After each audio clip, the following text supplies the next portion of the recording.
Welcome to Humbly the Best Celtics podcast. I'm your host, Brandon, here with Mike and Joel, three diehard fans and friends breaking down each game throughout the season for you. The journey to Banner 18.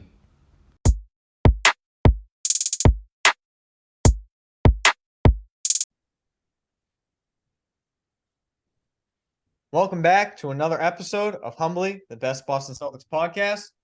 We had a big win against the New York Knicks. I feel bad for them Knicks having to play us 5 times this year. Starting the season 3-0 against the Knicks, undefeated at home. Great game from the Celtics. Really just showed the game of runs, and we were able to hold on to our lead there. Obviously, with the chaos with Jaylen Brown, his ejection, and kind of a little run there from the Knicks.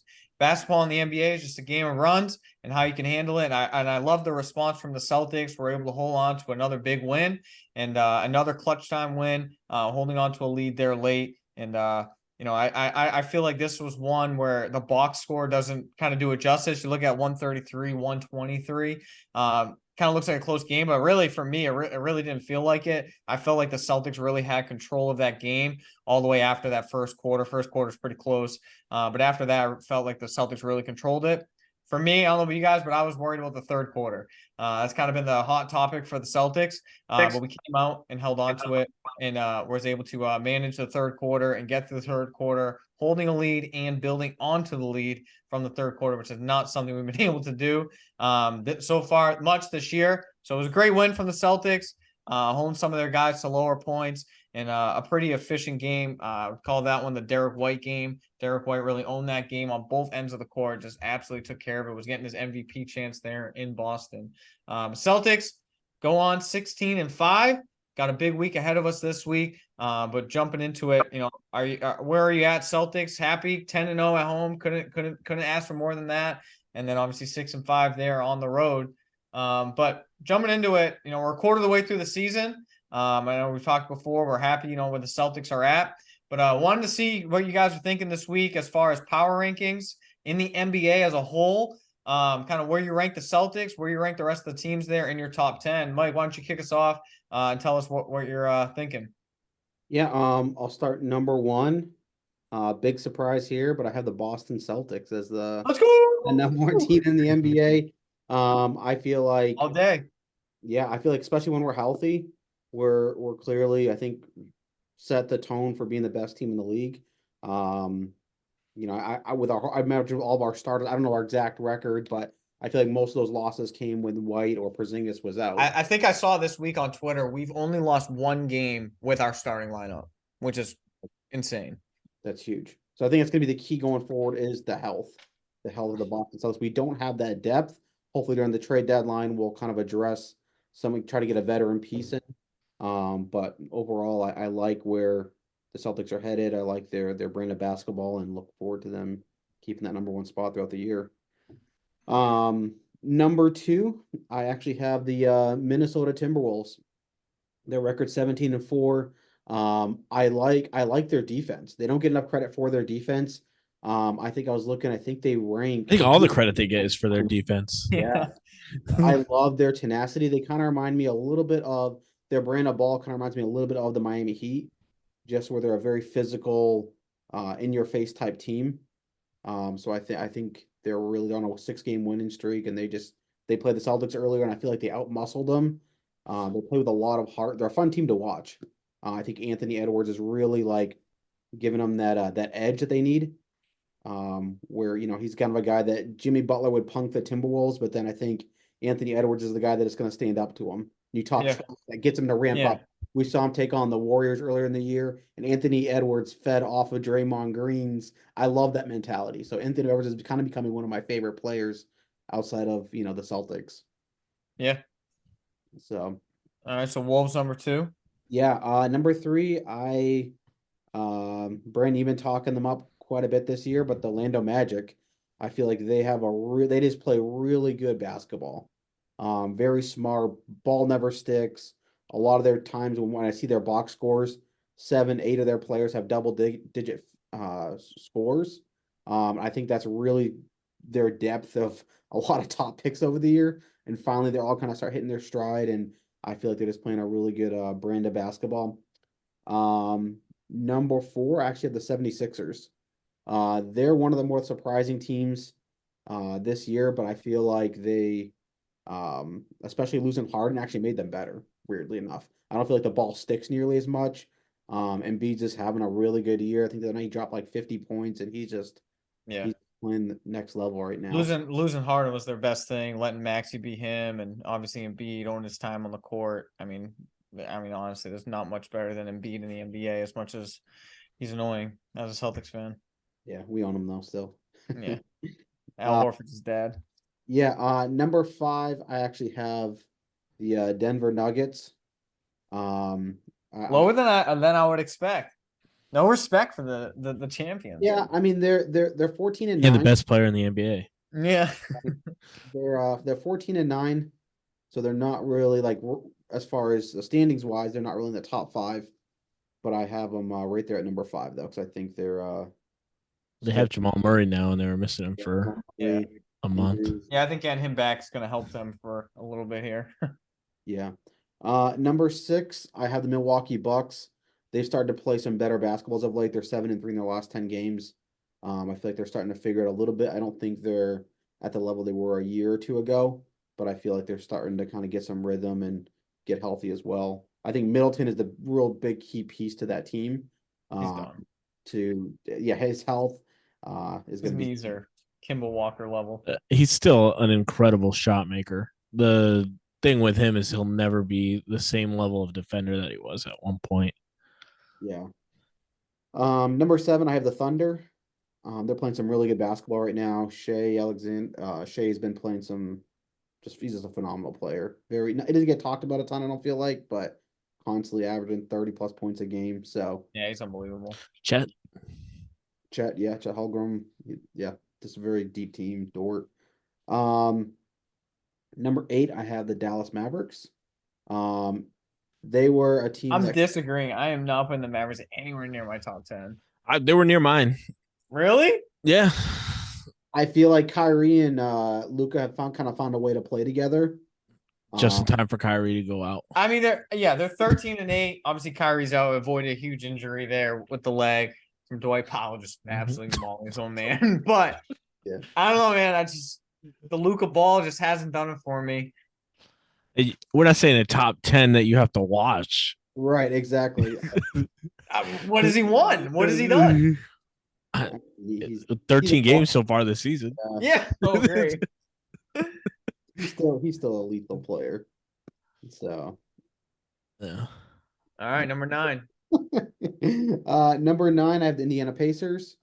They're playing some really good basketball right now. I feel really like good offense, not so good defense. Yeah, basketball one-sided. Expect it from a young team though that has a lot of energy. Ball. That is one thing. They are shooting the crap out of the 3 ball. Yeah, I think the other thing with the Pacers that they do so good is that they make you play their style of basketball because they're so fast and they're making you play fast. I can't imagine like how many times I said to the screen on my TV, like slow down to the Celtics. Like that's not our brand of basketball all the time. Like we can run fast, but it's like, man, like sometimes just relax. And instead we're flying up and down the court because that's what they do. It was just like just ping pong back and forth like that. So the Pacers, like, they don't have the defense, but they're making you play their style of basketball. Yeah, I agree. And then number 10, I have the Los Angeles Lakers. They just won the first ever bubble champs, in-season tournament champ. Yeah. I think this is going to count for LeBron's 5th ring. Oh my God, they're hanging a banner for it. Yeah, isn't that crazy? Popping the champagne, and it was, they were about to get up the boats again. So. Yeah, that's my top 10. Maybe they'll actually have they'll have a real opportunity to actually claim these instead of the Minneapolis championships that they claim. Yeah, with the Lakers. Yeah. At least they actually did this one while they were in LA. All right, I'll run through mine a little bit faster, Mike's. A lot of the same teams. I think I have one different team than you. What's so funny? Mike mocked you. Yeah, it's fine. Whatever. I'm just saying, you took forever going through that. That was the slowest delivery I've ever heard. All right, first, so much suspense on like each one. Yeah, don't kick me off the podcast for this. I don't have the Celtics number 1 right now. Just Are because you I don't kidding think they're me? playing the best basketball in the NBA. The With recording. Porzingis back, that'll change. Ask me in a week. Right now, number 1, and I'm going to go with the Timberwolves. We did lose to them, so they have the that over us, but it was on the road and missed in call. overtime. Yeah, how many of those have we had so far this year? Like 3. So I'm gonna go Timberwolves 1, Celtics 2. Thing about the Timberwolves, I love their length. I love how they defend, and then they can score too. So they're not one-sided. As you get down the list, it does turn into a lot of one-sided basketball. Number 2, Celtics. Number 3, I have the Nuggets. 4, I have the Thunder. Love what I see from them. Those guys get up. They love playing with each other. It seems like. They're an exciting team, and they're what I think everyone thinks the Pacers are right now. They're a team that can score and they can defend. They have size, unlike in Indiana. Number 4, Thunder. Number 5, I have the Bucks. I have to say, figure it out. I'm sure they'll just keep climbing. Number 6 is the Sixers. I mean, yeah, they've had a great season so far. At an early point in the year, it felt like they were probably right up there with the Celtics as one of the best teams. They've kind of come down a little bit. Yeah. Then I have the Magic. I think Mike has got the Magic crazy high. Second team in the East, which is just nuts. But Magic, they're up there. They beat the Celtics almost every time, it feels like. But we'll 2 see games against them this week. It's all we'll everything. see. Yeah. We'll see how the games go this week. After the Magic, I have the Lakers. I don't buy them as a real contender, but as for the purposes of power rankings right now, they're playing good basketball. Anthony Davis, when healthy and defending the way he did last night, and attacking the rim, there's few players in the NBA better. Then I have the Kings. I think they're starting to get healthy, and they're starting to play like they were last year. So Kings number 9. And then rounding out the top 10, just got to give a shout out to the Pacers. One of the surprise teams of the NBA, but not – but being carried by Halliburton. I mean, guy's been unreal. He's on an unreal tear. He's gonna make first. He keeps it up. He'll make first team All NBA at this pace, which is just insane with the guard depth in the NBA. So, Celtics. All right, now I'll give you guys the true power rankings. Oh, here we go. Voted on by the people. Number 1, there's no way you don't put the Boston Celtics at number 1. You can't tell me that they've been playing their best basketball in the last 2 weeks. No, that's definitely the scary part. But our best basketball, what we've been playing, is not our best basketball, and it's still better than what the Wolves can offer. The Wolves have a lot of issues, right? We watch a lot of Boston Celtics basketball, not the Wolves. So yes, we know all their flaws, but like the bench depth sure can be a question. Sometimes we still let up those runs the third quarter, but every team's got issues. At the end of the day, I'm putting my money on Jason Tatum and Jaylen Brown and Kristaps Porzingis than Rudy Gobert, who goes missing every single playoffs and who goes missing half every other game. Karl Anthony Towns, who just has awful shooting nights. Like, I get we're talking power rankings for the year. Okay. I get that. The playoffs. If we're putting playoffs, we're doing know if I have the Wolves as of right now. Yeah, the basketball that we've seen. The basketball that we've seen, I'm still putting the Celtics number 1. I'll follow that up with I have the Wolves at number 2. Okay, so why are you? Because there's no way the Boston Celtics are not the number 1 team in the NBA. Are you kidding me right now? But the Wolves are number 2 again. Like I just said, if we're talking playoffs, like who do I think is going to end up? Yeah, I don't trust the Wolves in the playoffs. Rudy Gobert is Defensive Player of the Year right now. He's having an unbelievable year. But I feel like I say Anthony Davis has a break with that. Yeah, but don't count the finals. Doesn't count towards the stats, unfortunately for him. but all I'd say, Rudy Gobert's having a DPOY year. I mean, it's unbelievable. But I think that every year, and then the playoffs, he goes absolutely missing. But regardless, I have them at number 2. Number 3, I do have the Sixers, as much as that does hurt me. The Sixers have played really good basketball. Obviously, they lost Oubre for a little bit, and having him back, like, he was such a underestimated pickup. And obviously just getting rid of Harden off them, all that. I mean, Nick Nurse is a good coach. And they picked him up, got rid of Doc. Playoff time, I think that's going to help them. So I have them at 3. Number 4, I do have the Nuggets. Got to respect the champs. Obviously they had no Murray. Sure, we're talking up to now. I just, they have the best player in the NBA, hands down. So I cannot not have them in the top 5. Number 5, I do have the Magic. 3rd in the East for me. I have the Magic. I have the Magic over the Bucks. The reason being is the Magic can play both sides of the ball. I have Bucks number 6. because of that. The Bucks at the end of the day, yes, they're figuring out Dame Lillard's going to have his period of, dropping his points, things like that. But there's no fixing Dame Lillard's defense. And there's no fixing them trying to find a guy that's going to be able to go or for them to find that like all-time defensive player. I hope and pray they don't get Marcus Smart at the trade deadline with all the rumors. But as of now, they do not have any defensive identity. They don't. So I don't see Giannis in the playoffs being able to lock in for a 7-game series from guarding the best player on the court and bring his best offense. So I have them at number 6. Number 7, I got Oklahoma. We talked about Shai, Chet, just fun basketball. Playoffs might be a different story for them, but they've been really, really good. They're 5-6 with teams under 500. I know it's early in the season, a quarter of the way through. 5-6 with teams over 500, but they're 9-1 with teams against. So 9-1 with teams under 500. So winning the games they have to. Hopefully they can start winning some more bigger games against bigger teams at 5-6. But I got them at number 7. Number 8, I don't know if anyone had. I got the Pelicans. I really like the Pelicans basketball. Obviously healthy. I think they could be a top West team and really make noise come the playoffs. That quarterfinal really pushed you over. Oh, they were horrible in the semifinals, but or semifinals. Watching Zion play defense really pushed you over the top. I mean, Zion's obviously got issues he's got to figure out as far as like Wendy's orders and things like that. But I think Jambalaya they got is more the problem back. They got Brandon Ingram. Like they're going to be up there. Number 9, I got the Pacers, and number 10, I got the Suns. I wish I could put the Suns higher, but I feel like they're almost like that Nets team when they had, Harden, Kyrie, KD. It's always that question of like, hey, when they're all back, when they're all playing together, they're going to be really good. Like they should be a top team in the West, but we haven't seen them play together yet. And it's like that Nets year where we're like, hey, wait until they got Harden, Kyrie, and KD together. They're going to be unbelievable. And we never saw it happen more than 10 games in 2 years. So I feel like they're getting a little bit of that medicine. But I think when they get it together, you're going to see them a lot higher than a 10 spot. Notable mentions for me, you got Kings. A little disappointed about their start to the year. I thought they'd come out a little bit better. They got the pieces in place. I felt like to really explode this year. They got such a good bench, but nothing. Fox really was hurt. Fox was hurt for a little bit. Yeah.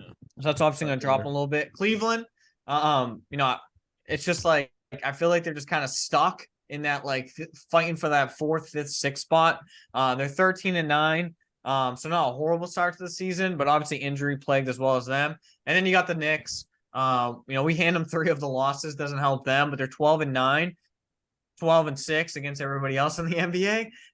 But obviously now they lost Mitchell Robinson for the next 8 to 10 weeks. That's going to be a huge loss to them at the center position. And they just lack that wing scorer, that consistency. Kenny the Jet Smith obviously went off with his speech this week that, they just don't have the best player any night when they're playing the top 5-6 teams in the East. They're lacking that consistency from a Randall, consistency from the Barrett, players like that, and then you got Grimes out there just not happy. And I feel like Evan Fournier, Grimes, you just have so many issues with Thibodeau that's just not a method to win basketball. So the biggest the top 10 of the night goes the New Orleans Pelicans. Yeah. Dude, how do you not believe in the Pelicans? They're barely 500. They're 11-10, aren't they? Dude, but I think they're not a team I want to play. They're 12-11 every night. They're a good team. I agree with you, Brandon. They have talent where they could play with anyone, but the problem is you want to talk about defensive issues. That team can't defend a paper bag. They're terrible. So I agree, but I think we can all agree. I do not want to play. So I know our matchups are a little bit different. They're big, but Brandon Ingram's a stud, right? Jonas Valanciunas is all over those boards. Herbert Jones is a great defensive player. He's averaging 2 steals this year. They got good pieces. Trey Murphy, CJ McCollum. They got really good. Jordan Hopkins. They're great to fire up the trade machine. I definitely agree with you there. There's some guys. Jose Alvarado.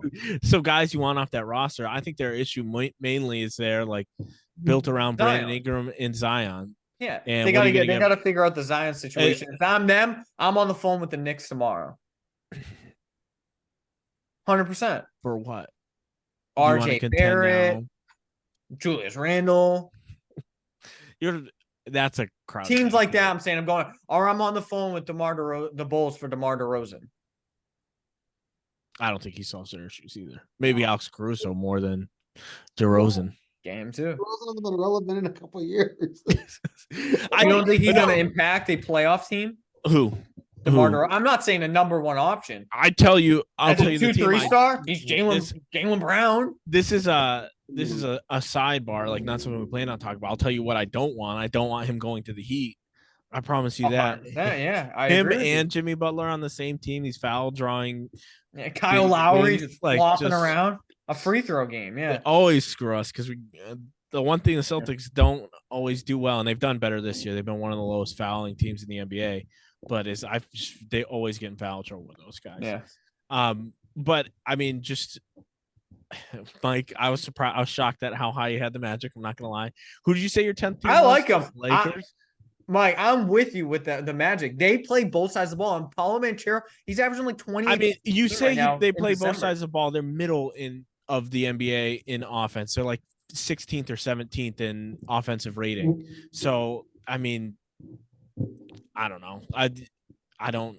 They're also the other knock against them. Like, I don't know. I'm not in love with them. I know they play us really well, but it's not a team that I would have a ton of faith in. I will say this though, they defend better than, especially like guys like us where we're wing dominant. They have probably some of the best wing defenders in the NBA. Let's see, minus Herb Jones. Big team. Yeah, they're so big, huge, and they have so much depth with all these guys. They just keep pulling these guys off the bench. I'm like, honestly, they got him, and they got him, and they got him. It's like shocked you guys. They don't have Fultz, and they don't have Wendell Carter at all either. Yeah, but they're huge pieces. I agree, but when are they coming back? Isn't Wendell Carter out for like an indeterminate amount of time? Right now, you got Franz Wagner dropping 21 points a game. Paulo Banchero 21 points a game. Say his name again. Anthony 16. Moritz Wagner 13. Jalen Suggs 12. Fultz has played 5 games this year. He's at 12 points. I think a lot of good. I love the way you say rebounders. Banchero. Brandon sounds like a guitar or something. No, he's good, dude. And you know what I think would be great for them is if they played smaller and they had Banchero at the 5. That would be crazy to see. Like they run out there with their guards because they do have, like, when Fultz is back, they do have guards. Oh yeah, Jalen Suggs, Cole Anthony, Gary Harris on their team. You talk about a turnaround. Jalen Suggs might be the most improved player just because he didn't look like an NBA player last year, and he's like the heart and soul of the team now. Here's a trash player they got. I forgot they had Joe Ingles. Awful, averaging 4 points. He's just veteran leader now, though, and at this point in the career with his ACL injury and all that. Now, how about this? Obviously, we talked top 10. What teams are really like your shockers? Like, unbelievable. Never would have expected them having this kind of year. Mike, you want to kick it off? Yeah, I think the biggest. I mean, right off Timberwolves. I mean, they were not that good of a team last year. And, yeah. For the NBA so far. I wouldn't have expected to be number 1 in the West. Yeah, not at all. I would expect it. Yeah, that leap is crazy. But yeah, that's been definitely a big, and I think Anthony Edwards gets a lot of that credit for just being leadership and he's him. Magic, another team that have kind of put it all together, a bunch of young, good pieces that they finally got rolling. The Thunder, I mean, they're still. I don't know if that's a real big surprise team. Oh, but to be second in the West. Yeah, they were in the play-in last year. Yeah. One team that's not really best record at all, but from where I expect them to be, the Rockets at 10-9. I think they've been playing. They've got a good foundation they're building right now. They finally got their first road win. Yeah. They definitely struggle on the road, right? They're 1-8. They were on a pretty big losing streak. What was it like? They lost like 6 in a row or something like that. And now they won 2. They kind of have their ups and downs because of the young talent, and then obviously they got Ime. Obviously helps them on that side of the ball. Defense, which is always a good thing, a good calling card for a younger team. Yeah. Top 5. Which you wouldn't have guessed for them last year, like watching them play, and even when we played against them, like it was just so painful to watch. I can't believe we lost to them. I kind of, Mike, I think I pretty much have. Yeah, I was gonna say I have close to the last same one, thing. Mike. Just the Pacers. Yeah. My other one was Dallas. I know I don't have them in my top 10, but I'm a little surprised. Obviously they're 13-6. That was the only one I didn't have that you had. I do have one like kind of negative one, would be the Cavs. I'm kind of shocked. Like Yeah. they've been so mediocre. Yeah, just Yeah. right in the middle. Because last year they led the NBA in defensive rating, and they haven't been great at that this year.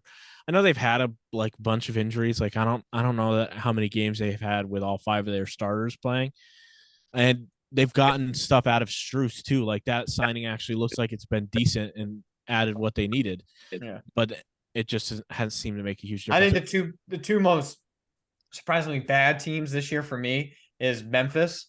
Like I'm not saying I expected them to be like this great team, but to Without be Ja, as yeah. bad as they are without Ja, and I'm not even convinced anymore that Ja's going to fix what's going on there. Oh, right it's a I agree with you. disaster. Yeah. I mean, they're horrible. And then the other one is I know they got like Young and obviously new pickups, but the Blazers, they have some of those players that you would be like, man, like they can't piece together more wins than they are. I mean, they're like zero threat in the NBA. I expected the Pistons to be bad. I expected the Wizards to be bad.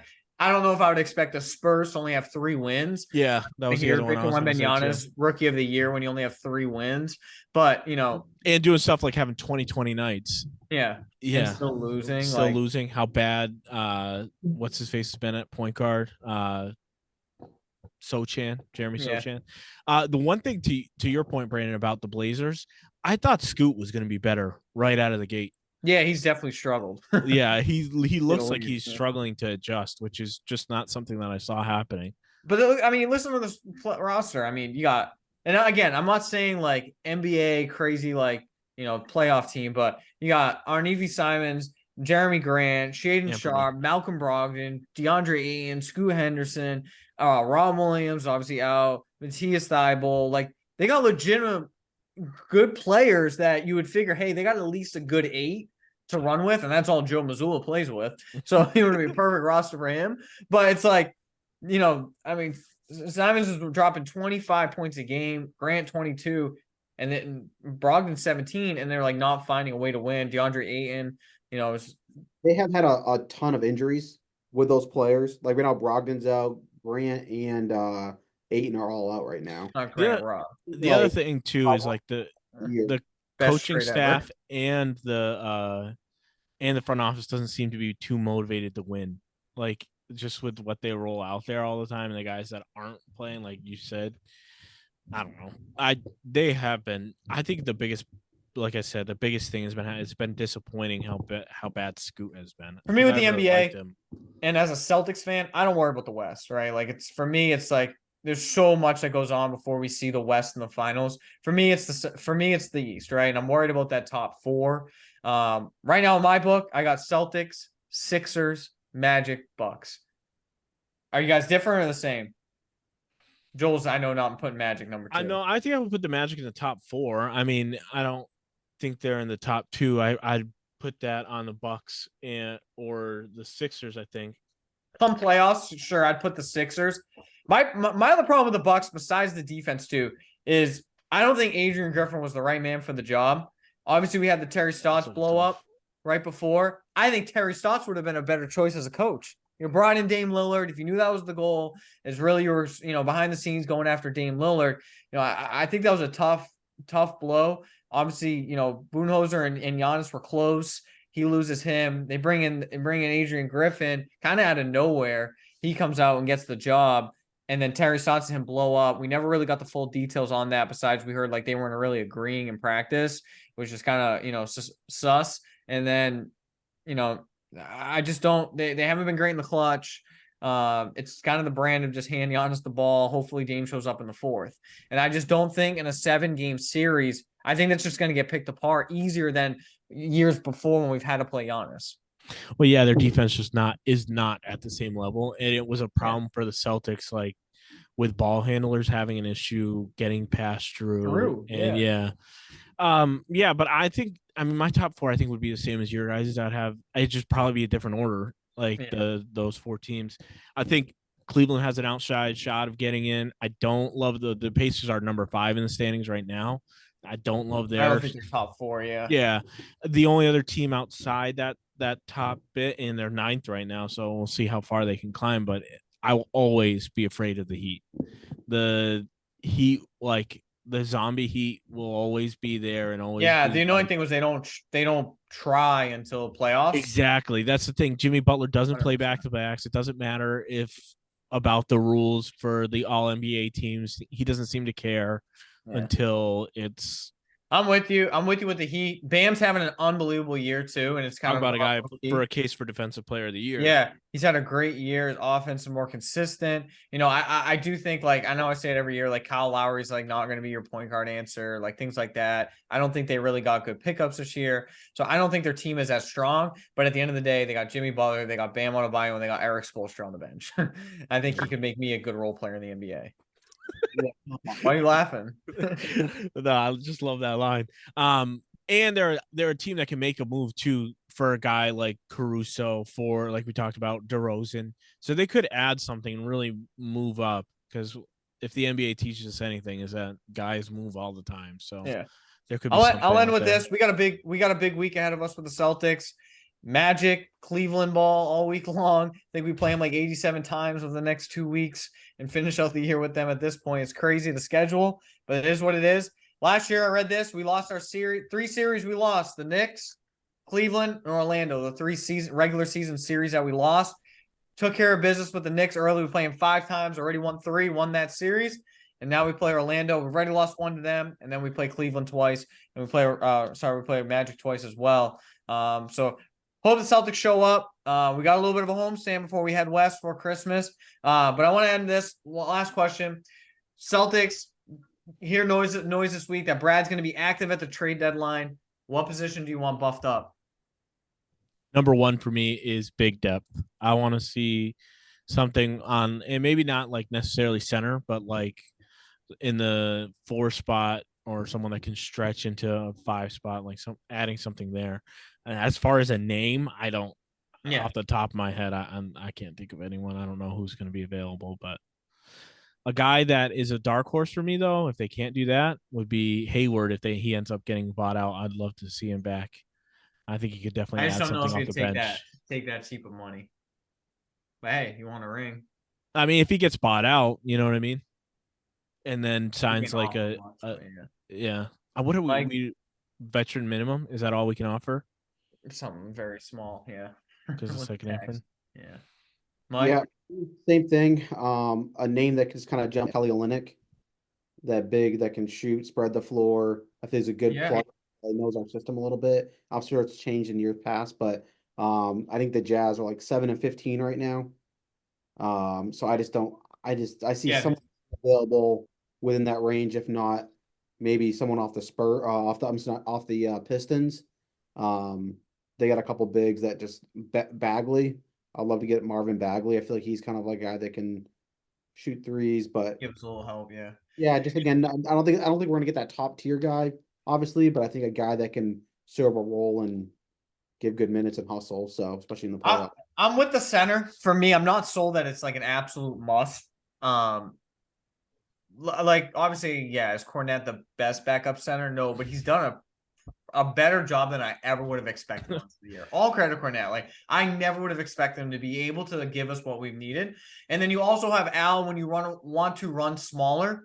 And then obviously with KP, the other one is I want to see K to get more minutes. Like, is something really that much better than Kata? He's been killing it for Maine. I want to see kind of what he's got before I go and sell out on just, hey, we need a center. I wouldn't mind like an Andre Drummond.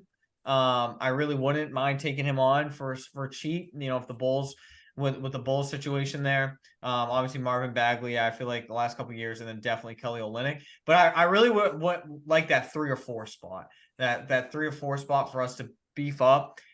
Obviously, I'd like to see Lamar Stevens get a minute. I posted on Twitter this week. Like, it's just like a guy, like, why is he sitting on our bench still? But, and not really given an opportunity. But we got Hauser. Like, your legitimate bench guys right now to me are Pritchard, Hauser, Cornette, and obviously Al. So it's like, can we get someone for that 3-4 spot, especially so you can light up the load a little bit for Tatum and Brown on weaker games, things like that. But yeah, I mean, obviously, like, is Cornette like championship? Like, do I want to see Cornette on the floor in the NBA championship? That scares me a little bit.